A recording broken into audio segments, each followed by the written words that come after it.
Passover's over, and wouldn't it be neat if you could use all the matzah that you didn't eat?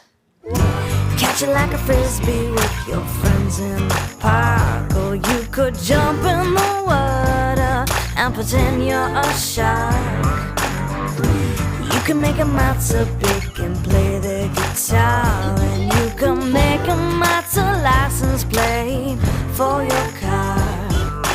Use it as a coaster when you're drinking your beer, or you can throw it as confetti for a happy new year. 7. Insulate. 8. Decorate. 9.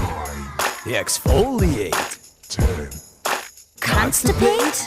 Passover's over, and wouldn't it Hey, Mal. be neat if you could use all Hello. the matzah? Are we starting? Let's start. Okay, great. Well, welcome everybody to Hanukkah Erotica Book Club. I am Raizel, also known as Rachel, here with Malya, my stepsister and co-host. Hi. Hello. So, Pesach has come and gone. I want to hear a full non-gebruxed, recap, to be honest. I learned that there's a verb, like do you bruchts. Oh my God. Do you brux? That's how you say it? Yeah, I guess I don't bruchts. You don't brux. I Well, bruchts. I prefer to bruchts. you brux, but as a matter of family protocol, you do not brux. I mean, the thing is, like, I can bruchts. I can. It's not like it trapes up their dishes or anything. I Right. bruchts. I bruchts. What do you do with your kids? Do they brux? So it was like, by the way, for our listeners, if you don't know what Molly and I are referring to, How could you possibly not? I would say one thing you may want to do is catch up on our Pesach episode. Critical info there. I would catch up on our Pesach episode. I'm very proud of that episode, and then pop back in for tonight's episode. I would suggest if you're confused, We're really building here. if you're confused about the conversation. But yeah, like midway through one night, I just kind of like didn't know what to give Binny for din, and I was like, you know what? It's matzah pizza time. We're going So for it. she had a slice, and then a lot of people in the house wanted a slice. Interesting. And then I made a bunch of gebruchts. Wow. You made a broke bunch you broke the gebrux, I don't know, spell or whatever. Yeah, but not, but the people who don't brux didn't brux. Obviously. Yeah, of Needless to say. course. But yeah, it was good. It was great. It's bananas. But one thing I was thinking was how much fun it would be if you all had a house there. Aw. I was thinking, I had a long conversation actually about it with my sister-in-law, because like I was thinking like we would probably do the Seder with you guys, and it would be really fun, and That it would would be be really fun. fun. It would be fun. It's a lot of fun family time. The holidays, there's just so much. There's the Pesach food, like just the Seders, just everything about all of it is just a lot. But it was very fun and also very wacky. But You're like creating a whole world for a week. Yes, exactly. Oh, and you texted me the latest, greatest Six Flags Great Adventure Holomoid menu. I appreciated that. Yeah, who sent me that? Someone don't sent know. me that, and I sent it to you. That was really funny. The current Six Flags menu. I was impressed that they now seem to have Pesach rolls, because I distinctly remember the hot dogs just being given out like with a matzah. But it seemed like hot dog in a bun. I mean, who knows what that bun is, but that stood out to me. I'm looking at it now. Also, 3-piece sashimi, like sashimi at Great Adventure, seems like a Yeah, Dicey. really woof. yeah. Like, where's that sashimi bin when you're getting it at 3 p.m.? But I don't Not know. good. Six Anyway. Flags sushi, but yeah, no. But it was. How was your holiday? Oh, it was good. Yeah, I mean, we went to, I did not want to create a Seder, so we went to the rabbi's house, the Chabad family. It was so nice. The kids, it was like went till 2 a.m. and the kids just like passed out on the couch one by one. And then the baby like passed out in a baby seat, and I just slid him under the table.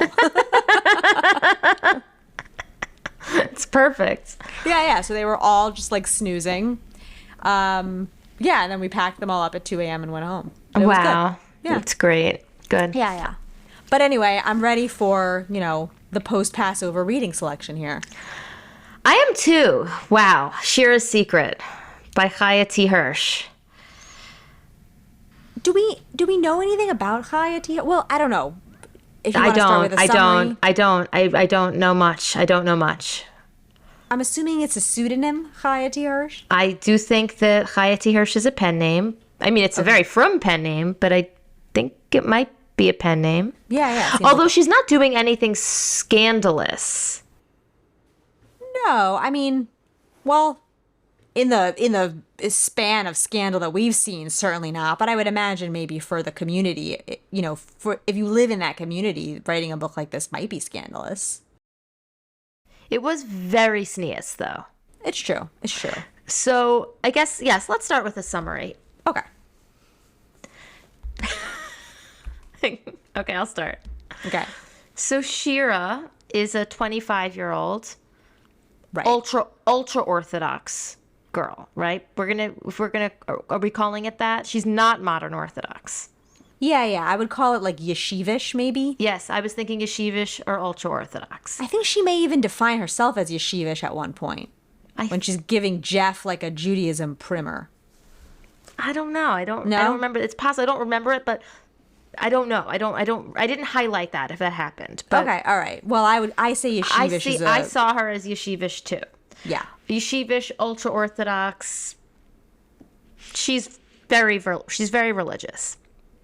Yes. And the story begins at her sister's engagement party. Her younger sisters are getting married off before her. This is relevant to her story and her as a character. Absolutely. Pivotal. Yes. It's causing her to like question everything basically because this is not the way things are supposed to go. Right. Which, by the way, was that the same for the main character in Schmutz? Oh. Yeah, I think so. Well, she was the next in line, I think. Right. She was feeling similar pressure. But I do think, yeah, like the younger sister wasn't going to date until she was like off the market. I think there was like an order for sure. So Shira's kind of overwhelmed at this engagement party or this l'chaim, and she kind of needs a breath of fresh air, and so she goes to the roof of her building, and on the roof, lo and behold, is this guy, this non-Jewish seeming in her. Her perception of him is this random, not religious, not Jewish dude. And they start talking. Right. And I think you're supposed to feel like there's chemistry right away. And you do. I believe the chemistry here, I will say, overall, between these characters. Yeah, there's chemistry. And we learn that it's a Jewish guy from Texas who's never met Jews before. Right. He says. Right. And so he is not Orthodox, not religious, but I would say it's not only that he's not religious or that he's secular, he's like completely Jewishly illiterate. Yes. He's not, because like one thing that I think I've either discussed on this podcast or just generally with you is like when someone isn't religious but is like, oh, I'm Reform. It's like, no, Reform Jews have their own identity, their own traditions, their own songs, melodies, Hebrew schools, bar mitzvahs, camps, right? Like the Reform movement is its own. This guy's not a Reform Jew. This guy is a Jewish person who knows absolutely nothing about anything regarding Judaism. Totally. And if you even compare it to like Weather Girl, when we read that, and I think, the author there talked about her characters being sort of secular Jews, but they had a strong Jewish identity. They knew Jewish cultural things. They knew about synagogue. They knew about holidays. They knew about the cultural stuff around holidays. So he doesn't seem to know. He doesn't know what a challah is. Like he knows. This is the best bread I've ever had. Yeah. I love this bread. What? Like he doesn't know. So she meets this honestly kind of unbelievable character. Right. Like would he even be calling himself Jewish if he was this? Maybe he would be like, my parents were Jewish. I don't know, because I don't know the character. I don't know that if people like this kind of person exists. It's possible they do. It's possible I'm just in such, but I don't actually think I'm in such a bubble. Like this person really, really, really has no idea about any Jewish tradition, culture, word, food. It's unusual. This is an unusual character. Right. And I think it seems like, does the author think that just by placing him as being from Texas, that like explains the situation? Like, this is what Jews are like in Texas. I don't know. That's the thing. Like, I know Jews from Texas. Yeah, of course. And they're you just know, and they're like Jews who were involved in their synagogue in Texas. Like, I'm pretty sure one of the 8 rabbinical students / rabbis I've dated, I think one of them was from Texas. Like, there's active Jewish communities in Texas, a lot of them. Of course. So I do wonder if Chaya T. Hirsch thinks by placing him as a Texan, it's yes, maybe for her readers, it's like, oh, right, he's from Texas. I don't know. Well, here's the thing. The tone of this book is like a very... The whole tone in which it's written is very interesting to me. It has this kind of very sort of matter-of-fact kind of almost like tone to it that I doesn't feel familiar to me and it's an interesting tone, and it almost reminded me of, okay, and then I started thinking about this. Do you remember that blog, Nice Jewish Girl? No, I don't. Okay. So I feel like maybe I'll jog your memory because I'm sure we talked about this, but back in the mid 2000s at the height of personal journal style blogging, there was this anonymous blog called Nice Jewish Girl, written by this woman who claimed to have grown up in the Orthodox community and had was past marriageable age and had been shomer negia, which means she had never touched a man in her whole life, and she was desperately lonely and dying for physical relationship, but it felt so foreign to her that she didn't know how to initiated, and she would bring up these should she hire a male prostitute? She would bring up all these crazy scenarios. Anyway, the tone of that blog was similar to me to this. That's what it harkened back to, this sort of speaking about emotional things, but in sort of a flat almost way. And I guess I'm is Chaya T. Hirsch Nice Jewish Girl? I actually looked up that blog. It doesn't exist. It's not at that address anymore. So I don't know what happened to you, Nice Jewish Girl, but I would love a follow-up, 10, 15 years later, whatever it is. Nice Jewish Girl, if you've somehow found us, because I assume if you heard of a podcast called Hanukkah Erotica, you would give a listen. Nice Jewish Girl, if you have found us, give us an update. Please. Give us a follow. Slide into our DMs. Malya needs an update. By the way, I definitely remember you talking about it. I don't remember reading it. But I was really into it. Yes, I remember that. Yeah. Yes. I hear you. I agree with you about the tone. I felt maybe it came from a place of someone who didn't study writing. This is just someone who... I mean, she is prolific. She's written a lot of books, and this book was very long. Yes, it's a long book. As someone who has also never written, the idea of writing a long book is very daunting to me. I'm maybe I would start with a tiny short story and see how it goes. But, yes, there was something matter-of-fact about her writing, but it also felt to me young, immature writing. Right. There was an immaturity about it, but also Shira is young, and her and Jeff are young and kind of immature. So was it her voice? Was it the author? I'm not really sure. So we have a lot to go here because they have just met on the roof. But okay. To make a long story short, TLDR, right. TLDR, they really had developed feelings for each other, but she's in a tremendous amount of conflict because she's very religious. It's kind of clear he's not interested in being religious, but at the same time, he's really interested in learning. He is a very curious guy. He really wants to learn, but he has this dark past, and he keeps talking about this dark past, and they kind of can't really fully get to know each other because he has this dark past. And also, they're meeting in secret on the roof in this weird dirty stairwell in their building. Ultimately, they start meeting in his apartment. He's staying with a friend in her In the building. meantime, she's like going on these she's under tremendous pressure from her family to get married. Her best friend is also like having her own drama because her best friend has like an even older sister who's still not married and is being passed over for dates because the mother's like frantic about the sister who's like 28 and not married. And like, she goes on like a horrible date where the guy is just like blatantly rude to her and like it's just like, I don't want to be let's go. So it's like it's rough.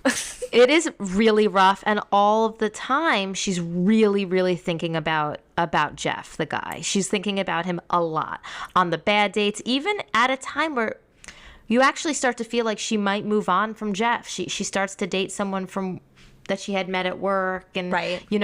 But she keeps getting distracted. He kind of sees that her thoughts are elsewhere, and he's like, you got to move on. I see that you're totally distracted, and whatever's holding you back from him, you have to try it out and go ahead and move forward, go forth with him. That whole thing was highly unrealistic, but okay.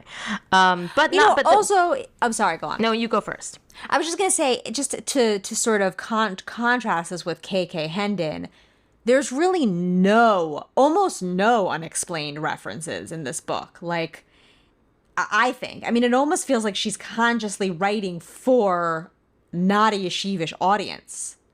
I agree. It's sometimes she's just directly defining her terms for the reader, and other times it's through Shira's lessons to Jeff. Yes. But it's literally like, this is a cholent. It's kind of like a chili. Yeah. It's Shabbos food. It's food we eat on the Sabbath. The Sabbath, that's our day of rest. Right. And in the cholent goes beans and barley, and it cooks overnight. It's served with potato kugel, a dish that's made of potatoes, but there are other kinds of kugels too. Broccoli, noodle, trust me, they're all delicious. Wow. Right. Meanwhile, and he's like, a kugel? What is this? Like, again, how is he like a guy who so quickly jumps to identifying himself as Jew and he doesn't know kugel? I don't know, but, right. It almost seems like, she's almost like writing a book, an intro to Yeshivish Judaism book, like, yes. Here. There's a lot of time spent on like the categories of animals that are kosher and not kosher. And like she actually goes through it. She doesn't skip over that, like, and just allude to the fact that they had that conversation. Like you read the whole thing. Right. This is the best challah. This is the best bread I've ever had in my life. Yeah. Yeah, it's true. It's completely different than KK Hendon's style. It really is. Also, another difference is that KK Hendon, like her conversation and banter between friends, it feels to us, I think, I don't know, possibly realistic. Like there's something in their text threads, their WhatsApp chats, or whatever it is that feels familiar. Sure. This feels like dialogue when you're like learning how to write dialogue. Like you're practicing in middle school or high school of like how to write dialogue, and the short stories you're writing in a creative writing class in high school. But it feels less realistic and believable. Right. There's something a little stilted about it, for sure. Oh, here's a thing that stood out to me. It's funny, though, because I was like, are there any terms in here that are strange or that she's kind of like doesn't realize are insider terms? Okay. And I actually am going to reveal to you my own ignorance. So there's there's a side thing also where the school that she works for is going to have to shut down, and she's talking about fundraising, and she says maybe we could have a carnival or a Chinese auction. Oh yes, Chinese auction. I was like, surely that's not a thing that people outside the religious world use as a term, because it just seems very racist. Politically incorrect. Right, yes. There you go. But I was like, I don't know what the actual word is for that thing, because like I went to a lot of Chinese auctions as what I've heard this term. I have never been to one. What is it? Is it a silent auction? Maybe it's a silent auction. It's like you come in and you buy tickets. Like you get like a string of tickets, like when you enter a lottery, like a raffle, a raffle. Yes. And then, let's say you come up and you're entering like for a dinner for two at the kosher pizza store, and it's like 5 tickets is 1 entry. And so you put in like as many tickets as you want for as many entries as you want, and then you move on. And there's rows of all these different things that you can bid on, but it's all using your raffle tickets. Okay. The parent social at Binny's school has something like this, but it's called a tiki tray. And I was like, is tiki tray a suburban thing I've never heard of? Like the event was like right when we moved. Was right when we moved last year, and it's this weekend actually coming up. Tiki tray was like, I don't know. It's the same thing. It's not. That's not a silent auction. Something else. Right. Than what you're describing.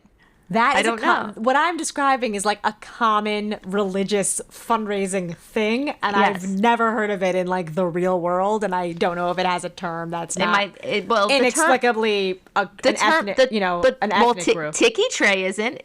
What I don't know what tiki tray. It was this. It was this what you're describing. You pay for it. You pay for as many raffle tickets as you want, and then you like throw raffles in different baskets to try to win different things. Right. Yeah.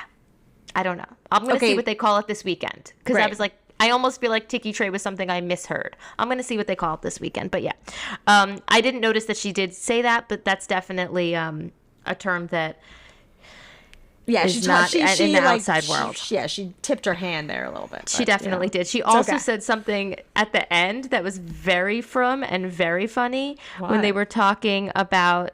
Okay, so wait, sorry. I'm sorry. I really need to... I know we're skipping over the plot. We're skipping ahead because we're skipping over the plot. So let me just finish. So yeah, she's going on dates. She even almost starts to like someone else, but her mind keeps going back to Jeff. At one point, she tries to end it multiple times. I can't do this. We can't talk. We can't keep having these conversations. We can't keep meeting like this. Where the meetings are basically like them meeting on the roof or in the stairwell, where she's like giving him Judaism lessons, and in it they're kind of like developing stronger and stronger feelings for each other. But it always ends with him whispering something in her ear. Like she's like, that's like the sexy moment always involves a whisper in an ear. It does. That is definitely as hot as it gets. Yeah. But they hold hands. Yeah. Okay. They do. At one point, she has his hand between 2 of her hands. Like a Jeff hand sandwich. Yes. Very intimate. Mm-hmm. I mean, truly is. If you've ever touched someone, it's very intimate. Absolutely. Oh, also, one more thing, though. So another thing that I just was questioning the realism of. So you know how there's the guy who works at her school who's always looking at her? And that's the guy you were alluding to. That's the guy that I think, yes. Yeah, who she... then asks her out, and he's like, you're married. She's like, what do you mean you're married? And he's like, well, I'm not married. I lied about being married to get a job at this school because they would never hire me at a girls' yeshiva if I was unmarried, which I'm sure... And my mom was sick, and I needed to get a job to help her. Yeah, I was desperate for a job. Yeah. Right, exactly. Yes. I just question, in a close-knit community like this, I feel a lie like that would never go anywhere. Like, you can't lie about being married. Everyone knows everyone. Like, what do you mean? Oh, you were married? Where? Who? Why? In a wedding of 800 people, not one person I know was there? Totally. And I would see you. I see you on Shabbos. I see you in shul. We have a million overlaps. You can't lie about being married. Yes, I don't know. That just seems so ridiculous. Very, very. Very far-fetched. Very far-fetched. Anyway, him lying about that did give Shira pause. And she's like, you're not a good person. You're a liar. I can't go out with you. But she ends up kind of feeling like she wants to give this guy a chance. She really does like him. He's a very good guy. They have a nice connection. But she keeps thinking about Jeff. She keeps thinking about Jeff. She's distracted to the point where he's like, can I get you another drink? Or didn't I tell you that XYZ big thing happened in my life? And she does not hear what her date is saying because she is like that distracted and deep in thoughts about Jeff. This guy catches on and he's the one who's like, you have to move on because we can't be together. He ends up getting engaged to a friend. And she's very happy for her. So that's very nice. Yes. But yeah, anyway, basically, again, I said TLDR and then I talked for 22 minutes. But TLDR, Jeff becomes Orthodox in her absence. Right. And she runs into him. She's kind of still devastated and thinking about him. She runs into a guy with a kippah and she sees that it's Jeff. What are you doing? Why are you wearing that? And he tells her that after they broke up, even though they weren't actually together, he had an emptiness inside of him. And he dropped a book that she had given him, and it opened to a page, and he read the page, and it was some rabbinic text that was calling to him, and he started to learn with a rabbi. And fast forward later, he's now a frum Jew, and he meets the family. They basically say that it's okay for them to go on a date, and they end up together. Right. So we don't see anything, even their wedding day. We don't even see their wedding day. We see her friend's wedding day. But the thing is that like I had mentioned, he has this dark past and a dark history, and he doesn't want to talk about things. He doesn't want to talk about his family. Finally, he decides at a certain point, I'm now going back to the middle of the book, middle of their relationship, where he decides to tell her the big secret. Yep. What'd you think about this reveal?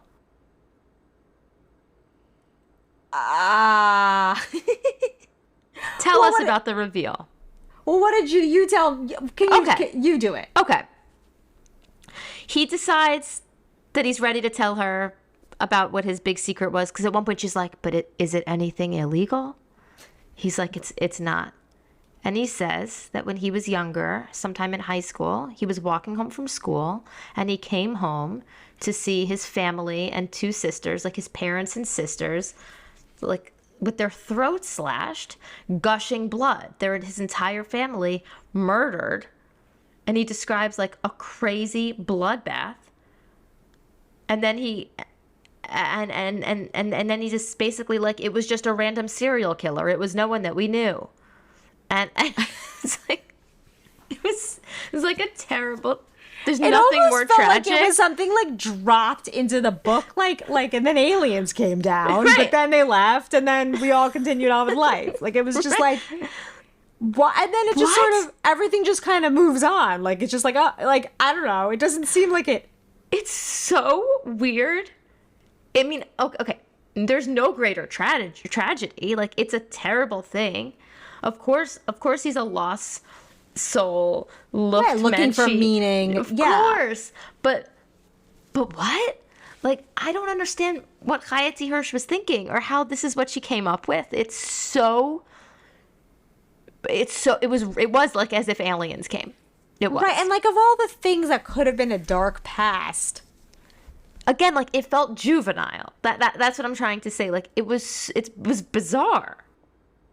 And it almost like feeds into this, like you're saying, like vision, like almost stereotypical vision of the world, that the outside world that you think that ultra-Orthodox Jews have, of like, if you're not an ultra-Orthodox Jew, the world is like this danger. You could like this scary, dangerous place where like you could come home and your whole family's been murdered by a serial killer. Like, first of all, like how many people, statistically, like how many people are murdered by strangers who don't know them at all? Like whole families with their like, throats. What is this? Does that ever happen? Blood that splattering seems like everywhere? Like a vanishingly rare. Like that seems like that's not even a real thing. It's like did they catch the guy? They caught the guy. It was a random serial killer. Like yeah. That's what the line is. Right. The end. What? No further. Like what? Yeah, I think that's a really interesting point. Like, is this what like ultra-Orthodox yeshiva Jews would think about outsiders? Like that there's just serial killers running around, and like you could, very easily, like your family could be murdered by one. So like really you should stay in the enclave because like this is the alternative. It's very possible. But what I was going to say about the different kinds of, we like to talk about these frum terms that they use in these books. Yep. When she at the very end, she's at her friend's wedding. And she's talking about when they'll be getting married. We'll be getting married. Oh, this is long. Okay. We'll be getting married in about 6 months, longer than most couples, but we're not like most couples. Jeff still needs some things to take care of before we get married. I don't mind waiting. I'd wait forever for him, just as long as he's mine. This isn't the part I wanted to say. The thing I wanted to say I have to find, but it's her saying to her friends, we're not holding like that. What? Something like about holding?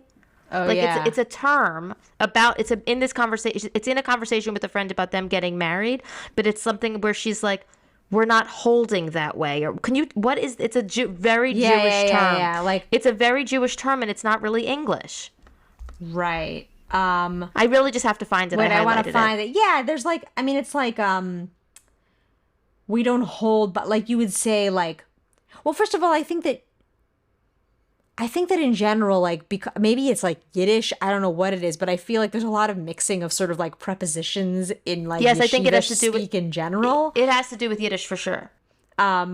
Because in general, like saying bye, like I think that there's an overuse of the term bye, like, oh, we ate by Rachel's. Well, it's not Like, just an overuse. It's incorrect because it's not English. right, right. We ate by the minces for right, lunch. like, and this is in the book. At one point, I highlighted it. Like, I talk about this all the time because it's just straight up not English.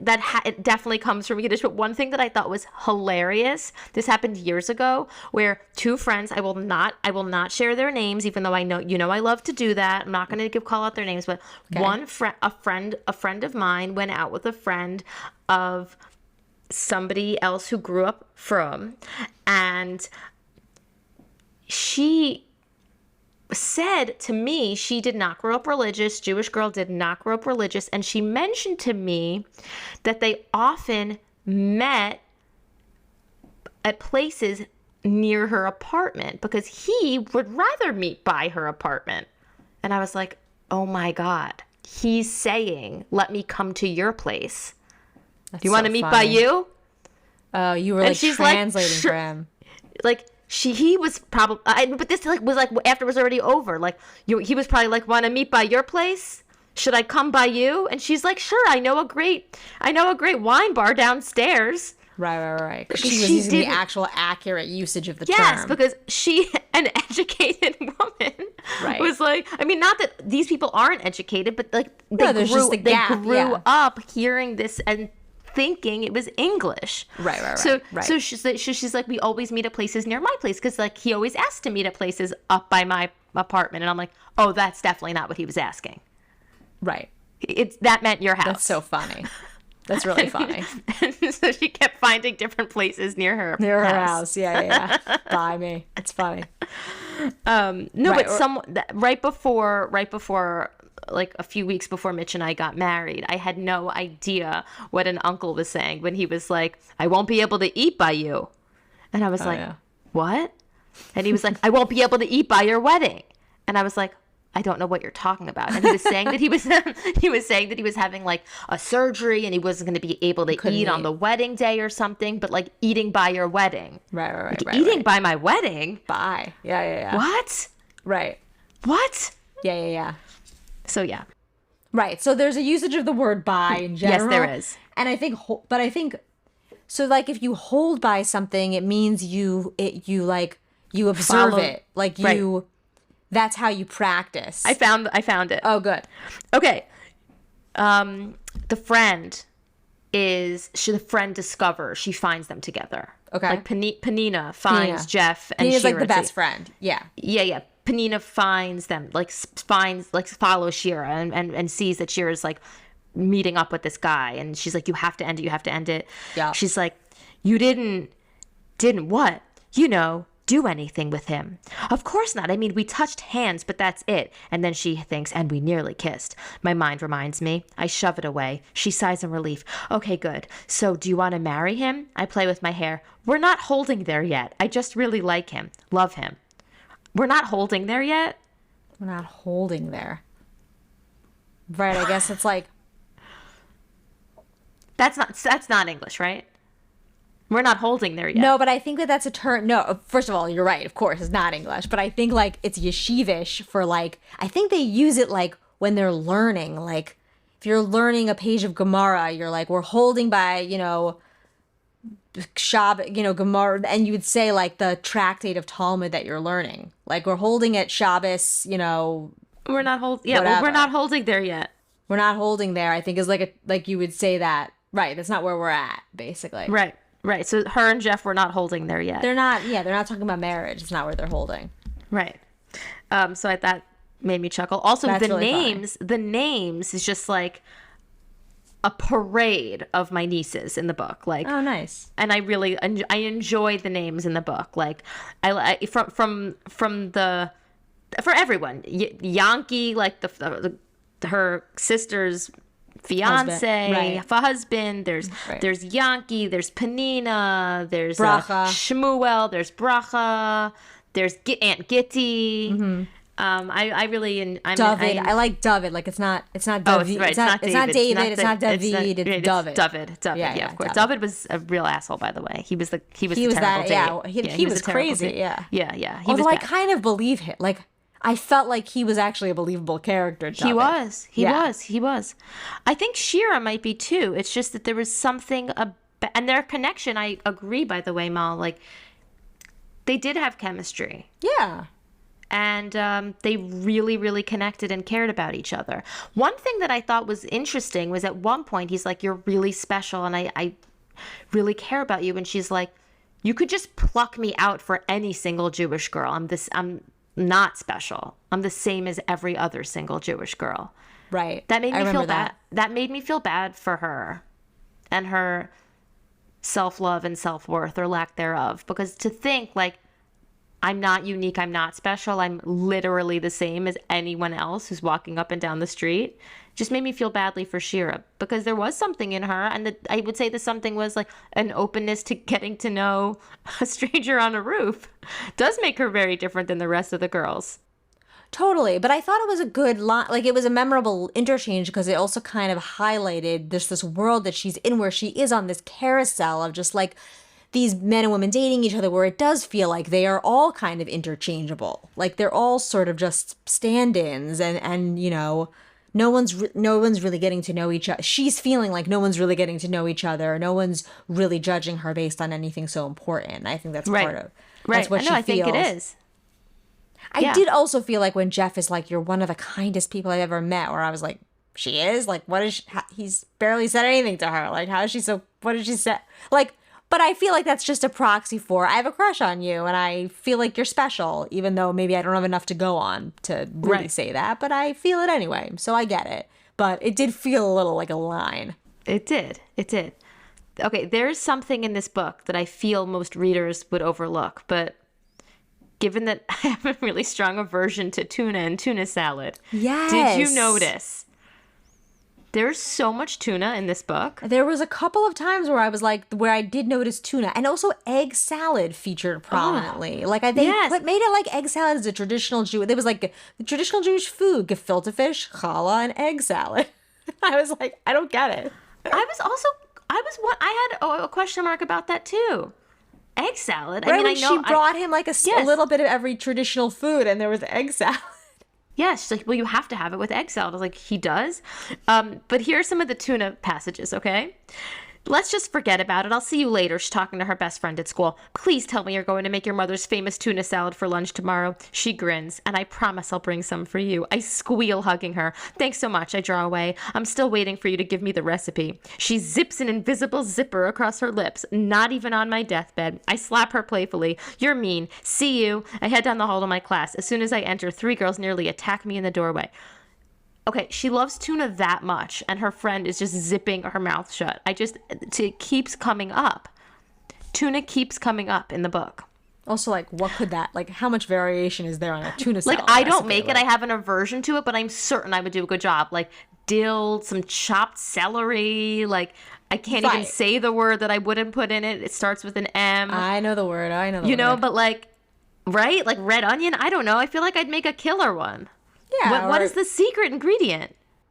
That she's had it and she couldn't put her like she needs the recipe. Like the recipe's all there. You're eating it. Don't you see what's in this? You see what's in it. Like what? Yeah. Anyway, it keeps going. I'm going to read you more. It's not right to make fun of him, even if he did treat us badly. They're talking about that David date. Yeah, you're right. She leans back in her chair. I take a bite of my lunch. Talking to my mom always makes me feel better, but for some reason it didn't this morning. Pouring my heart out to Penina helps too, and I find my appetite coming back. This tuna is seriously heaven, I say. It's just gross. Why does it keep coming up? Also, like, even if you like tuna salad, which I do, I don't have a problem with it, but like, it's not really comfort food, a tuna salad. Like, that you're like, like it's seriously heaven. Like, it just doesn't. Okay, so then she tells Jeff about it on this page, okay? In her conversations with Jeff, she brings up the tuna. Yeah, he's got to know about the tuna. So he's like, what is a day in the life like in your Jewish life? He's like, what's a day in the life like? So she's like describing her life. I get dressed, I pray, I eat breakfast. He's like, pray? Yeah, it takes about an hour. Then I take care of things I need to take care of. Sometimes I make dinner because my mom comes home late and doesn't have time to cook. Sometimes I do the shopping or I grade papers. Then I either eat a quick lunch and get to school, or I get to school early and eat lunch there. My friend Panina makes this awesome tuna salad. I lick my lips just thinking about it. He laughs. Okay, then what? Then I teach my first class, and after that, we have afternoon prayers. So you pray twice a day. I pray in the morning, the girl, blah, blah, blah, blah. She licks her lips just thinking about it. I can't believe she's telling him about her day. And that's like the famous tuna salad comes up. Prominently figures in the day. I mean, but the thing is, like, he laughs. Like, maybe he thinks it's cute. And, like, it is nice. Like, I feel like it is nice when you're like dating and like want to know what the person like ate. Like, oh, what'd you eat today? But it's like, you know, whatever they always eat every day. Sure. Just like the, you know, mundane. But like this, she loves this tuna salad. Anyway, it comes up in the book many more times. I won't read every single verse. But no, that's a good. It's just a lot of tuna in this book. That's very, I don't know. That's very, listen, I like that she's trying to like, again, there's like a weird thing where it's like, you know, she's trying to put in sensory details that are sort of fleshing out the scenes. The book is a little like the descriptions are not, she's very heavy on the dialogue and like the inner monologue of this character. Not so, like, she doesn't really describe scenes. Like, you know, there's not so much physical description of anything. Right. And, you know, I love that. I love when the city's another character or the apartment or the, right. You're right about that. And the food is included in that. So You're maybe right. the tuna is like an attempt at that. Yeah. Yeah. It probably is. So they end up together and I'm happy for them. And her family's okay with it. I mean, like, it all really comes together. It really comes together. Her family's very supportive. They love each other. What do you think about this? Like, a few times in the book, it sort of comes up that, like, love does not factor in. Like, they are in love. She feels that she loves him. They love each other. Yeah. And it comes up a few times that, like, in the dating world of the Orthodox world, like, love is not a part of it. Like, that's not really something that's considered. And I don't know if I believe that. And, you know, I'm just curious what you think about that, and we'll talk a little bit about what's coming up next for the pod, but it's related. But yeah, what do you think about that? Is love not a part of it? I don't know. I don't know that that's true. Well, it's interesting even here because it's sort of like when they have that conversation, maybe they have it more than once, but I remember one time in particular, they both kind of agree that it's a good idea that love not be the sort of driving factor behind getting married. Like, she kind of very authoritatively is like, you know, we believe in a love that grows with time, and it's more about being compatible in terms of what you want. And he's sort of like, that makes sense. But yet, at the same time, they consider themselves to be falling in love, and she's very preoccupied by it. So it's like, they're agreeing with zero that compatibility. Right. With no, like, common ground in terms of what they want and the kind of life they want to lead and whatever. Right. Right. So it seems like they're both, you know, they're rationally agreeing on something, but they don't actually want to put it into practice for themselves. Yeah, I think, I mean, if people are going on shadchan dates and they're getting set up by a matchmaker and they're going on a handful of dates before making a decision to get engaged, they aren't basing it on whether or not they're in love. They are not. They're not, really. Right. It's true. Like, they're basing it on what they perceive to be compatibility, and that they think a love will grow. I don't think they're like, they want to ultimately love the person and will. But yeah, I just never thought about it like that. Yeah, and some kind of like a spark or an infatuation or something, I'm sure, is involved. It's not, I don't think it's so devoid of like, I don't think it's so rational. Like, Of course it has to do with attraction, like excitement. yeah, something they're that's drawing them to the other person if it's not just sort of purely sort of like things on a paper. Right. One thing that I thought she did well was describe to him when she was talking about dating, and he was like, so you have a matchmaker? Like, so it's an arranged marriage? And she's like, no, it's not an arranged marriage. It's how we get set up. We get set up on dates, and then we go on those dates and get to decide if we want to keep dating the person. And she did describe that in a way that does feel realistic based on what I know of the yeshivish world and dating. Yeah, and which she I even feel got like into, like, sometimes it's not a matchmaker. Sometimes we get set up by a parent's friends, or, you know, like, I thought she described that pretty accurately. And, like, you can see how it's different than, like, the dating that is described in Schmutz, like the Hasidic dating. Like, these people are not meeting at their parents' houses. They're not, the parents are not accompanying them on the date. You know, it's not Hasidic. Right. That's totally true. I also thought this other thing she did kind of well was when she was talking to Jeff. Shira was describing to Jeff how there's like different kind of like levels of orthodoxy. Mm-hmm. I don't know if levels is a term that they would use or that people do use. Maybe levels is the term, but she's kind of like describing that some people cover their hair. Not everyone covers their hair. Some people do touch. Not everyone touches. Like, and some people do wear pants. Like, I actually did appreciate that she kind of laid that out there. She was never like, well, there's multiple denominations and some practice this way and some do this. Like, it was obviously not that. She was really talking about, like, I think within the Orthodox world. But he was like, right, but if they're... Yeah, which is interesting, because I actually often have wondered, like, what do ultra-Orthodox people think about kind of, like, modern Orthodox people? You know, like, what do those people who live in, you know, Lakewood and Borough Park, like, do they consider, like, sort of Upper West Side modern Orthodox people Orthodox, or is it sort of so far from them? But it seems like she does. Like, she's describing... Well, because he says, but all religious Jews keep kosher in the Sabbath and all that. And she says, yep. And he says, okay. And what I think is, like, the kashrut and, like, keeping Shabbat and holidays, like, I think that, like, those tenets is like what unifies it and what makes people in one world think the other people in the other worlds are still quote unquote Orthodox. Like, having just been in an 8-bedroom house for all of Pesach with 7 yeshivish people, 3 modern Orthodox people,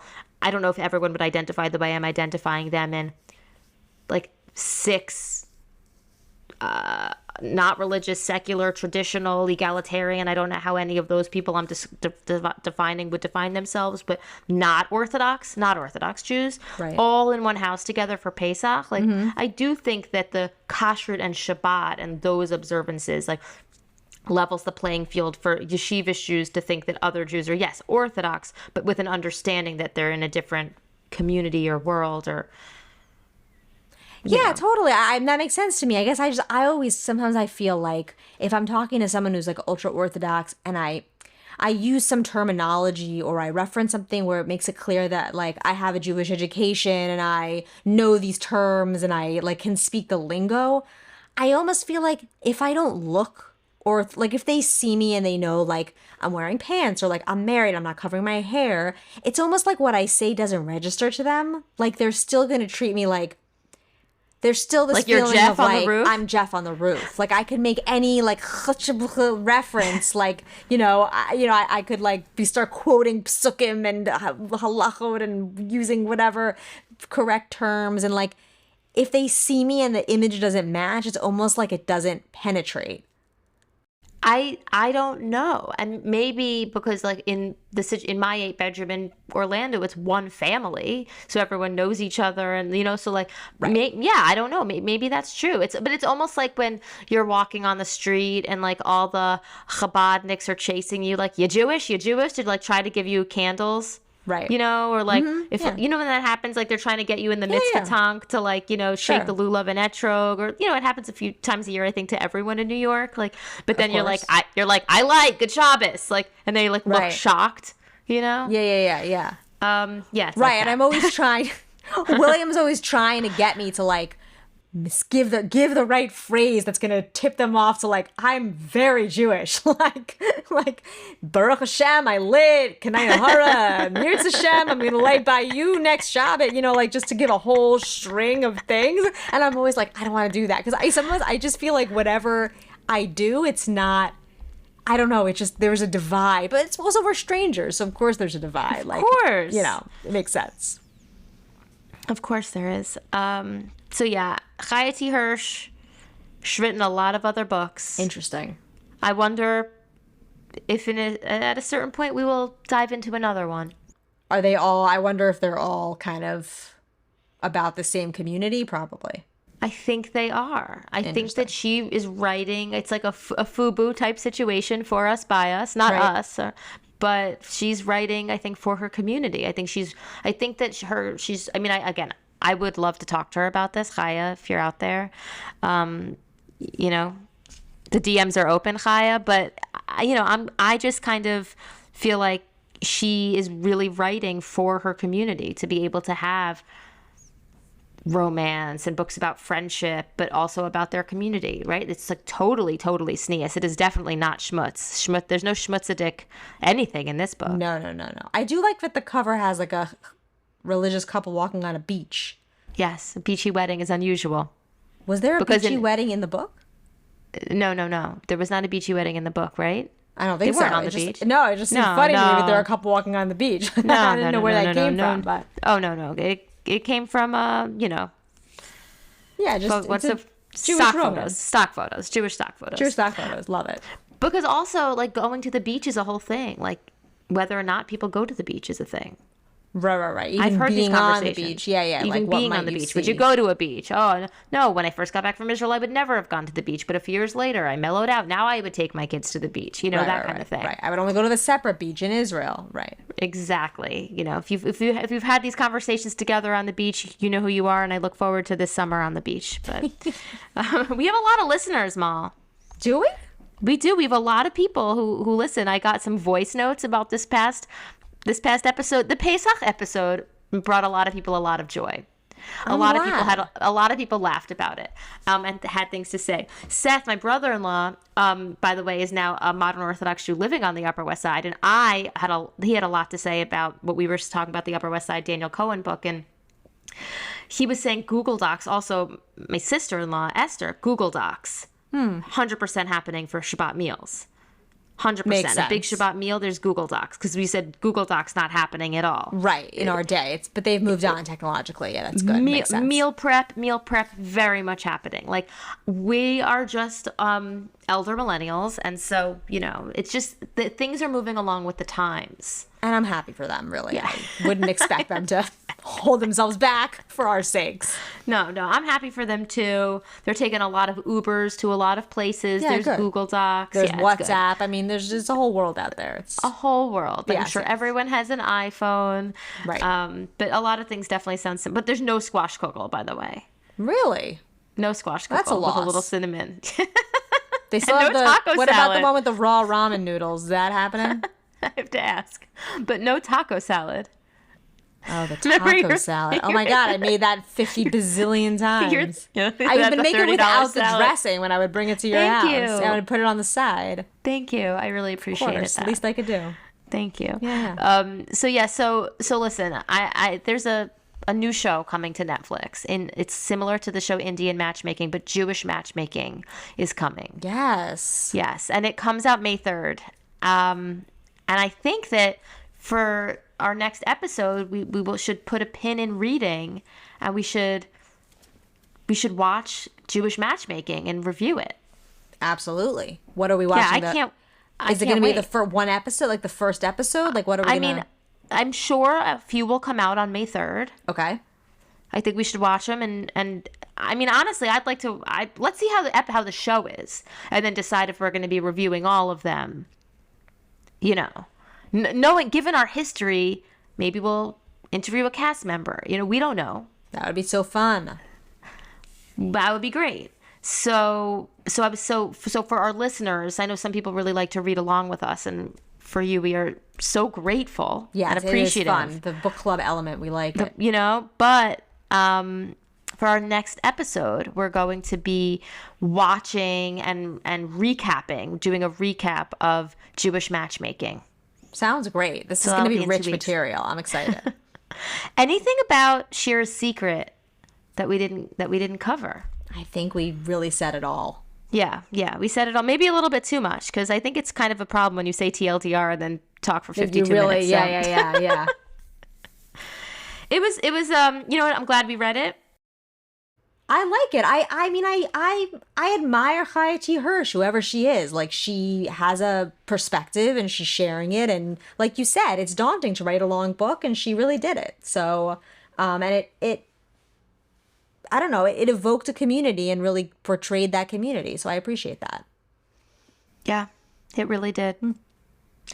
Chaya, thank you. Yeah. And, you know, if you want to, Chaya, if you're out there and you want to share more, we're very open. And Chaya, if you have a book of yours that you would like us to read next, let us know. You know, you've written a lot. I don't know that we're going to get to all of them. Right. Do you have a recommendation for your catalog? Yeah. If you have a recommendation from your catalog, that's a good way of putting it. Chaya, let us know. Please. And if for our listeners, they're all on Kindle Unlimited, which is really, I mean, an excellent treasure trove. For this many Orthodox romances, just to be free on Kindle Unlimited, enjoy. Yes. Okay, so catch up on Jewish matchmaking before you tune in 2 weeks to our next episode. Yeah. Because there will be spoilers. Oh, yeah. There will be spoilers. We're going to talk about all of it. I'm very excited. I can't wait. All right. All right. Bye, everybody. Bye, Mom. Good night. Passover's over, and wouldn't it be neat if you could use all the matzah that you didn't eat? Crumble up some matzah to line your hamster cage, or you can use it as a bookmark to hold your page. Break a stack of matzah when you practice your karate. Build a matzah doghouse for your doggy named Scotty. Make a little matzah board and wave it goodbye. Or you can make a pair of matzah wings and learn how to fly. Wear some matzah jewelry, make a picture frame for me. Have a drink of matzah tea. Matzah's all that I can see. There's just one more thing to do with unleavened bread. You can eat it, 'cause it ain't all that bad.